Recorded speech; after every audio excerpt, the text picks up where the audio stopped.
भवन बांधतोय, मी गुजरात भवन बांधतोय, ते माजी आमदार होते ते बोले मी जैन भवन बांधतोय। त्या सगळ्यांनी 5-5 वर्ष झाले हे घोषणा करतात, एकही भवन आजपर्यंत झाला का?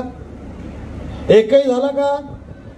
खरं म्हणजे मला एक सांगा, या ज्या काही वास्तू आहेत ते कोणाच्या पैशाचे आहेत? तर आपल्या टॅक्सचे पैशाने आहे, बरोबर ना? तुम्ही कसं सांगू शकता की या वास्तूमध्ये खाली गुजराती जाईल, की या वास्तूमध्ये खाली मुस्लिम जाईल, की या वास्तूमध्ये खाली साऊथ इंडियन जाईल? असं होऊ शकतो का कधी? हा कधी होऊ शकत नाही। कुठलाही जगात, कुठला आपला भारतात कुठेही जा, अशी कुठेही वास्तू तुम्हाला मिळणार नाही की हा खाली विशेष समाजासाठी। नामकरण होऊ शकतो, त्याचं नाव काही द्या, परंतु त्या सगळ्यांना लॉलीपॉप दिलं की आम्ही हे बांधतोय, ते बांधतोय, हे बांधतोय। आता टोल जाणार, तो कधी जाणार मला माहित नाही। नंतर सांगितलं दिवाळीला आम्ही एअर टॅक्सी चालू करतोय, ते अनेक भाषणं आणि घोषणा, पण प्रत्यक्ष काही नाही।